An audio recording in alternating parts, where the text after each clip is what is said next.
사무엘 상의 역사가 끝나고 이제 사무엘 하의 역사가 시작하는데 이 사무엘 상의 역사는 사울의 죽음으로 끝나고요.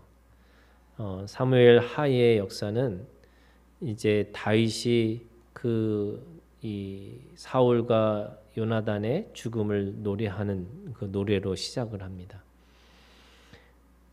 우리가 이 사무엘 하에 이 소식을 이 죽음을 접한 이 다윗의 이 태도라고 하는 것은 결국에는 그가 기름 부음 받은 자이기 때문에 그가 아무리 자기를 평생을 죽이려고 쫓아왔다 할지라도 그 사울과 이 요나단 그의 아들 요나단을 슬퍼하면서 지은 노래, 그게 지금 오늘 이 활의 노래라고 얘기하는 거죠. 이 활의 노래라고 하는 것은 원래 원어로 가면은 활의 사용이라는 그런 단어가 있어요. 그러니까 활의 사용을 어떻게 했는지라고 하는 것을 이야기하는데 그 활의 사용이라고 하는 것은 요나단을 추억하고 요나단의 삶을 되돌아보면서 그 요나단의 삶 속에 사울도 같이 있으면서 사울과 요나단을 추억하는 그런 상징으로서의 활을 이야기하고 있는 겁니다. 활이라고 하는 것은 이 죽음이 그 활에 맞아서 죽었어요. 사무엘상 31장 3절에 보면 그들이 활에 맞아 죽고, 그리고 두 번째는 이 요나단의 활이 나중에 처음에 다윗이 쫓겨다닐 때 그것이 하나의 그 활로서 자신을 위기에서 구해준 상징이 활이라고 할 수 있습니다. 그리고 베냐민 지파 이 사울과 이 요나단이 베냐민 지파였거든요. 근데 그 베냐민 지파의 상징이 활이라고 합니다. 그러니까 그 활이라고 하는 것은 그 사울과 이 요나단의 삶의 어떤 상징적인 그런 삶을 이야기하고 있는 거죠. 그러면서 요나단의 삶을 한마디로 얘기하면은 1장 22절에 있는 말씀에 보면은 죽은 자의 피에서 용사의 기름에서 요나단의 활이 뒤로 물러가지 아니하였으며, 그러니까 꺾이지 않는 그런 어떤 용사의 모습이 이 활에서 드러난다라고 하는 것을 알 수 있습니다.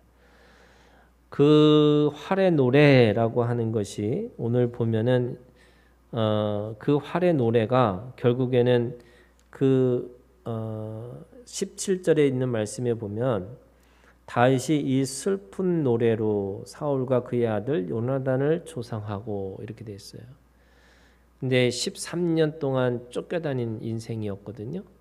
그러면은 사실은 그 노래가 이 사울의 죽음을 승리의 노래로 불러야 되는데 지금 이 다윗은 그 노래를 승리의 노래로 부르지 않고 슬픈 노래, 애가로 부르고 있는 거예요. 거기에는 지금 이 다윗의 신앙이 그 안에 있습니다.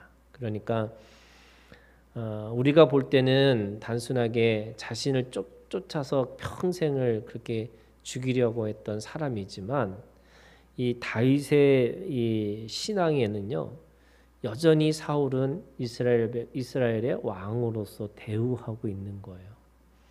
그리고 누구나 뭐 잘 알고 있는 것처럼 요나단과의 우정이 그 안에 있는 거고요.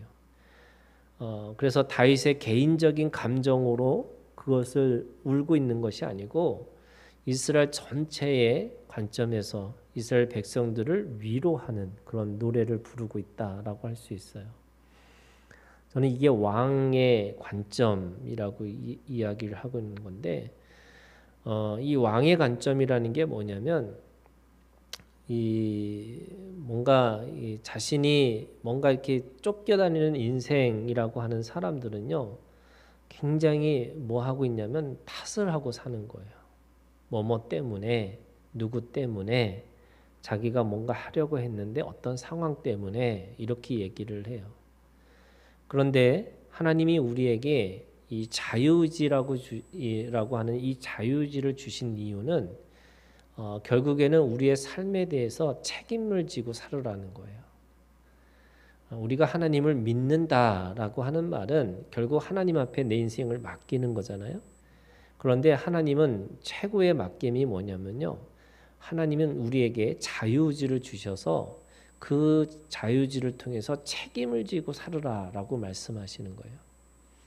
우리가 세상에 왕 같은 제사장인 거예요. 왕 같은 제사장은 뭔가를 탓하고 살아가는 사람이 아니에요. 그러니까 책임을 지고 살아가는 거예요. 제가 늘 어렸을 때는 뭐 지금도 어리지만 그죠? 내가 옛날에 어렸을 때는 문제거리만 보이는 거예요.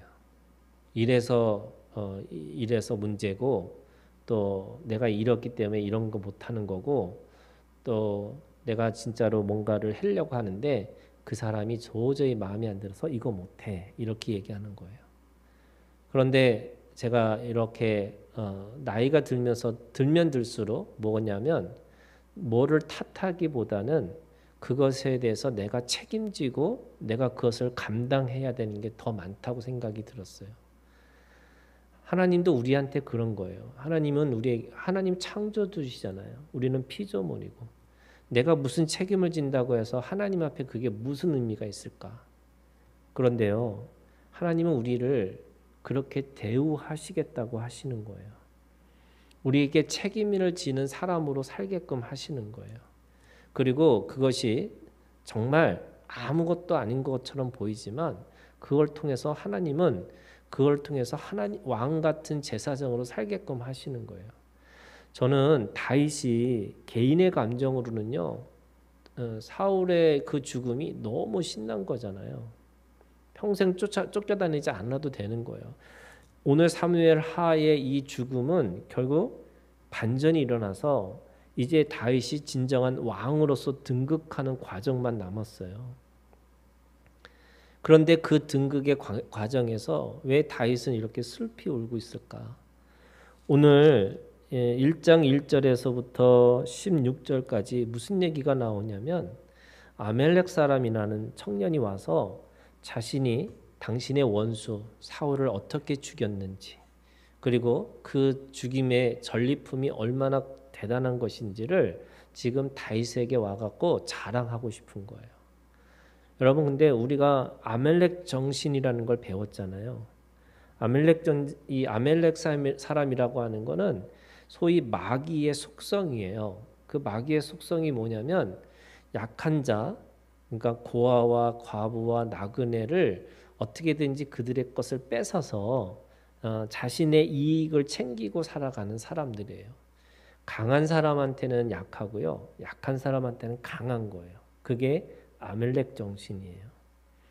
그들은 애굽에서 이스라엘 백성들이 나왔을 때 그 이스라엘 백성들이 노예였잖아요. 제대로 된 무기도 없었어요. 그런데 정면으로 싸우는 게 아니고요. 꼭 뒤에 처진 사람들을 쳐서 죽이는 사람들이었어요. 그러니까 죽은 시체를 먹는 사람들, 또 어떻게든지 약한 사람을 쳐서 자기 거를 빼앗는 사람들이 아멜렉 사람이었어요. 지금도 마찬가지예요. 우리가 알고 있는 것처럼 사울은 그렇게 죽지 않았잖아요. 그런데 자기가 죽인 것처럼 거짓말을 해요. 그리고 그 왕의 그것을 뺏어 가지고 누구한테 가냐면 사울에게 이 사울의 죽음을 누가 가장 신나게 그거를 좋아할 수 있을까? 그래서 그거를 어떻게든지 자기 이익을 챙길 수 있을까라고 생각해 보니까 바로 다윗이었어요. 그러니까 그 아멜렉 청년은 누구한테 찾아가냐면 다윗에게 찾아가는 거죠. 그리고 자신의 이 얼마나 그 원수를 어떻게 갚았는지 또 그 원수의 것을 어떻게 뺏었는지를 와가지고 다윗에게 지금 자기의 그런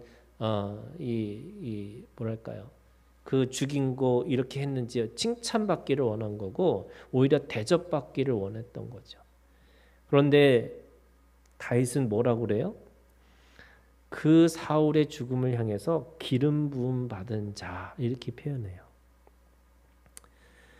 개인의 감정에서는 잘 죽은 거죠. 그렇지만 하나님의 나라, 이스라엘 백성, 그리고 다윗이 비록 지금 왕의 자리에 있지 않지만 왕의 마음을 갖고 있는 거예요. 그 왕의 마음을 가지니까 이스라엘 백성들의 그 고통과 아픔이 그대로 느껴지고 또 자신에게 있어서도 이게 자기의 형과 같고 자기의 지체와 같은 이런 사람들에 대해서 죽음에 대해서 진심으로 슬퍼하고 있어요. 그래서 이 아말렉 청년을 그거에 대해서 분명한 심판을 하고 있는 거죠. 우리가 가지고 있는 이 신앙이라는 게 뭘까? 이게 저는 우리의 신앙이 계속해서 개인주의화되고 너무나 개별적인 것이 되어버리니까 우리에게 하나님의 나라라는 게 보이질 않아요. 또는 공동체가 없어요. 그러니까 내가 어떻게 신앙생활할까라고 하는 걸로 거기에 매몰되어 있으니까 옆에 있는 사람 또는 하나님의 나라 또는 왕 같은 제사장의 마음이 없는 거예요. 그래서 우리에게는 좋으면 좋은 거고 우리에게 나쁘면 나쁘다라는 것만 그 인식만 하고 살아가는 거죠. 근데 여러분 그게 아니에요. 하나님의 나라는 나를 넘어서 있는 거잖아요. 또 내가 하고 싶은 것만 하는 게 아니잖아요. 또 내가 설령 그것이 잘못한 것이 아니다 할지라도 내가 뒤집어 쓰고 살아야 되는 것들이 있는 거예요. 저는 하나님이 우리를 사랑하셨기 때문에 사랑을 받는 것부터 시작하는 거잖아요. 그런데 두 번째 사랑을 주는 거예요. 근데 진짜 사랑은 내가 죽음을 통해서 사랑을 주는 거예요. 그러니까 우리가 가지고 있는 신앙은 내가 무엇인가 잘못을 하지 않아도 그 잘못을 뒤집어 쓰고 살아가는 게 우리의 신앙의 모습. 저는 그게 이 왕 같은 제사장의 삶의 모습이라고 하는 거죠. 한국에 있는 지금 이 상황이 누구 때문에 뭐 때문에 우리가 늘 원망하고 불평하는 마음이 있어요. 그런데 여러분 이 시대 또는 이 교회 또는 우리가 가지고 있는 이 세대 속에 과연 누구의 책임일까? 저는 그걸 우리의 책임이라고 생각하고 살아야 된다는 거예요.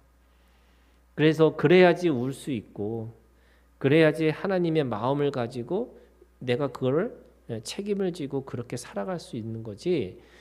누군가에게 뭐 때문에라고 하는 것 때문에 여전히 이 없는 자의 모습이잖아요. 이 노예 근성이거든요. 노예의 근성을 가지고 또 어린아이 같이 탓을 하고 또 어떤 때는 내가 책임이 없으니까 늘 회피하고 살아가는 그런 모습밖에 없는 거죠. 사울을 기름 부음 받은 자라는 말의 의미는 세 가지 의미가 있어요. 하나님은 그에게 기름 부음을 받으셨는데 이해되지 않고 설명되지 않지만 그에게 하나님의 권위를 주셨다는 거예요. 그래서 저는 하나님의 권위를 하나님이 주신 사람에 대해서 아니요라고 하는 우리가 그거에 대해서 따르지 않는 것은 우리가 판단할 수 있어요. 왜? 하나님도 하나님의 모든 권위자들이 하나님의 뜻을 따랐으면 이 세상은 아름다운 세상이 됐을 거예요. 그런데 그 권위자들이 하나님이 주신 권위자들이 뭘로 쓰냐면 자기의 욕망을 쓰는 사람들이 있다는 거예요. 또 자기가 가지고 있는 그 자신의 그 권위가 자기 것으로부터 온 것인 줄 착각하는 사람들이 있는 거예요. 그런데 모든 권위는요 하나님이 주신 거예요. 그래서 우리가 복종의 태도를 버리면 안 돼요. 늘 복종의 태도를 갖고 사는 거예요. 그러면서 그 복종의 태도를 갖고 있지만 순종하느냐 순종하지 않는 거는 또 다른 거예요. 왜? 불의한 권위자에게 우리가 그 안에서 순종하면 불의한 자와 똑같이 되는 거잖아요. 그러니까 지금 이 기름 부음 받은 자라는 말은 하나님의 권위 아래 있다. 모든 하나님 앞에 이 권위는 하나님이 주신 권위고 그래서 하나님이 주신 권위자다.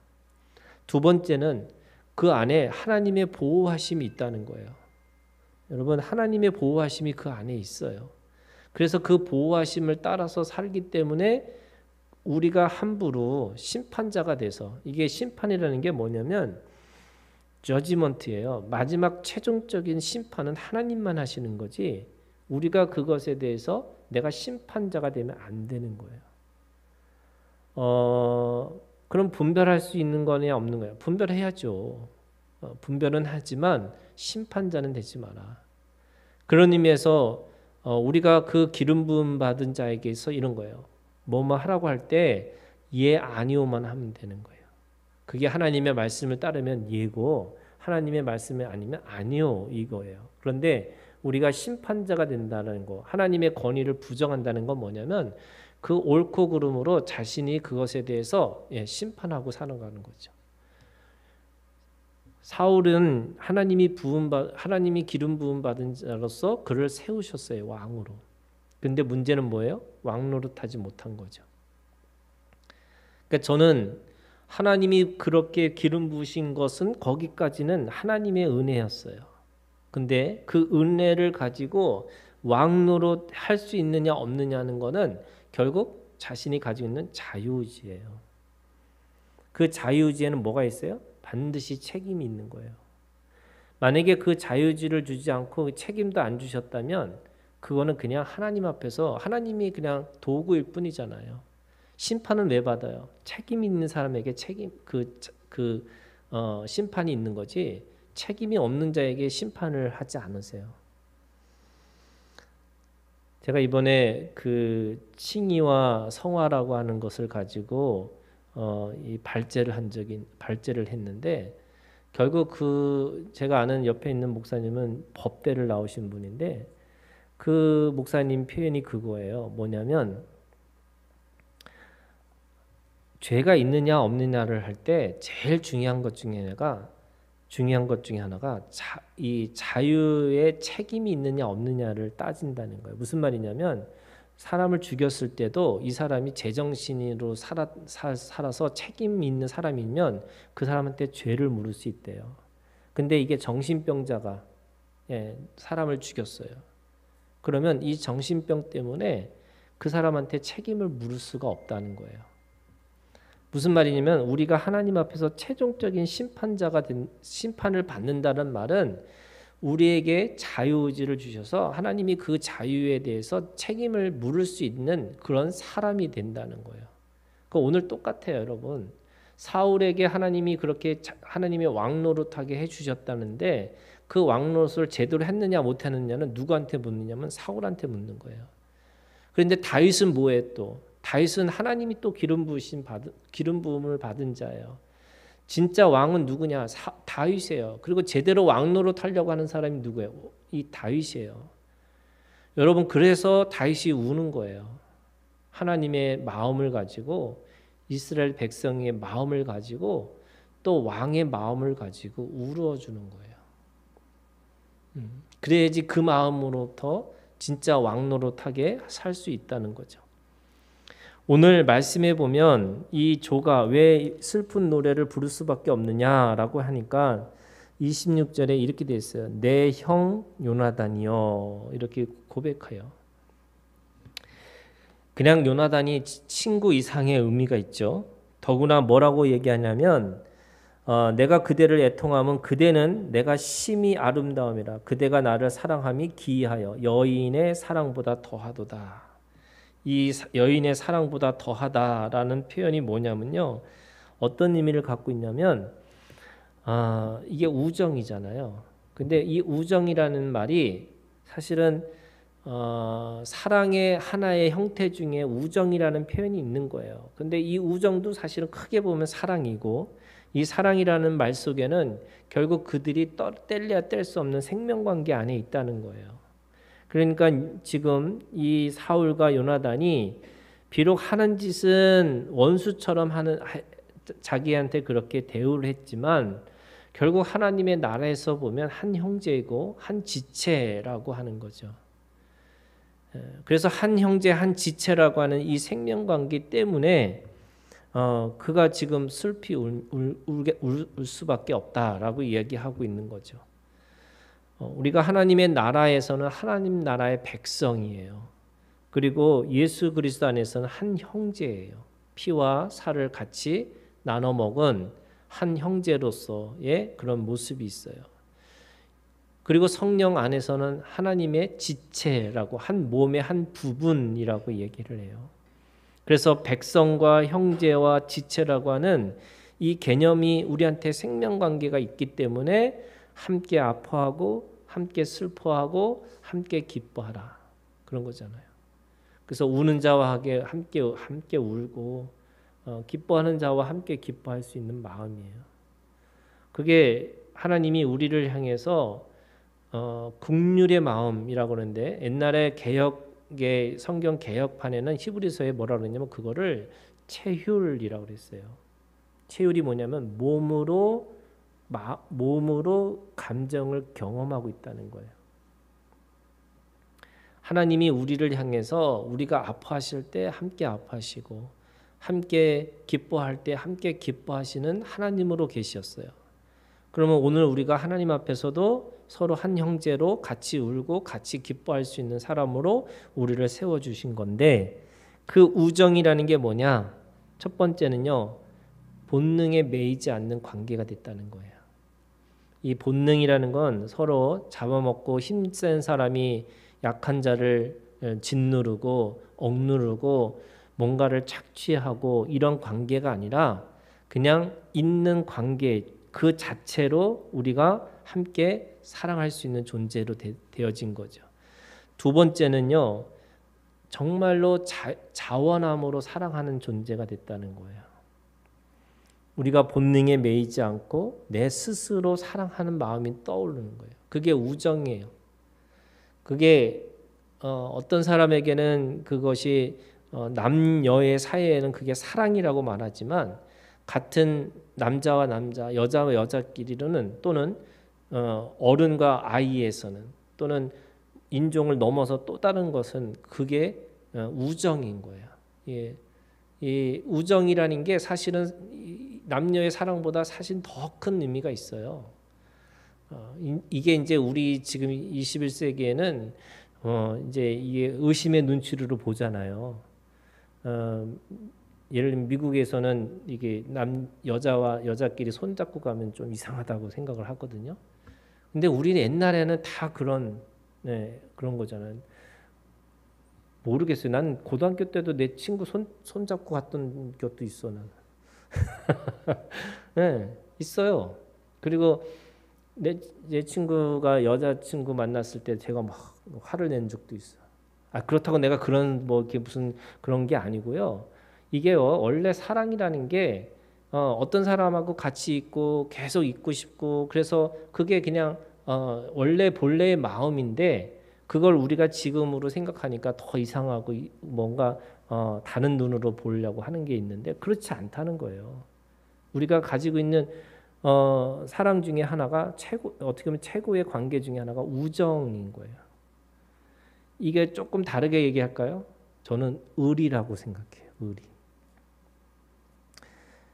이게 제일 사람들이 의리가 없으니까 어떻게 하냐면 사람들이 조폭 영화를 보고 사람들이 다 감동을 해요. 왜 감동을 하냐면 야 어떻게 저렇게 의리를 잘 지킬까 이런 거잖아요. 저는 이게 우리가 기독교라고 하는 이 하나님 안에서 한 백성이고 한 지체고 한 형제라고 하는 이 마음이 있으면 적어도 의리는 있어야 된다고 생각해요. 그게 우정의 또 다른 표현이죠. 의리가 있어야 되는 거예요. 내가 조금 손해 보더라도 내가 의리를 지키려고 노력하는 거고 그 관계를 지켜내려고 애쓰고 노력하는 거죠. 뭐 반드시 의리를 지키라 이런 뜻이 아니고요. 내가 그걸 위해서 애쓰고 노력하는 그 마음이 그게 본능에 매이지 않고 자유로이 그것을 하는 거고 세 번째가 그렇기 때문에 질투하거나 필요하기 때문에 어떤 의무가 아니라 진짜 자유로운 관계 속에 있다는 거예요. 그게 우정이에요.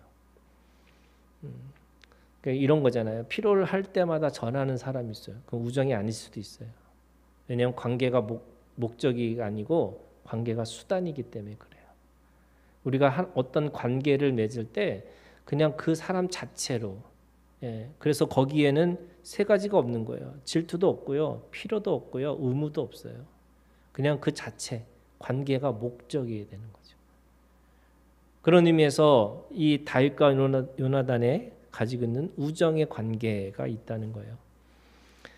자, 오늘 다윗과 사울을 노래하는 이 활의 노래에 가장 중요한 말씀이 19절에 있는 말씀이에요. 이 활의 노래가 뭐냐? 이스라엘아, 네 영광이 산 위에서 죽임을 당하였도다.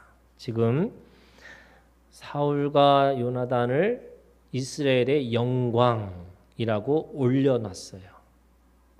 정말 그럴까요? 그렇지 않다고 생각해요. 그럼에도 불구하고 다윗은 그 노래를 부르고 있는 거예요. 당신들이 이스라엘의 영광이었습니다. 그러면서 세 가지를 얘기해요. 23절. 첫 번째, 사울과 요나단이 생전에 사랑스럽고 아름다운 자. 하나님 이스라엘의 영광이었는데 어떻게 영광이었냐? 당신들은 하나님이 보시기에 또 이스라엘 사람들의 보기에 또는 내가 보기에 가장 사랑스럽고 아름다운 자였습니다. 두 번째 24절. 이스라엘 딸들아 사울을 슬퍼하며 울지어다 그가 붉은 옷으로 너에게 화려하게 입혔고 금 누르개를 너희 옷에 채웠도다. 은혜가 있었다는 거예요.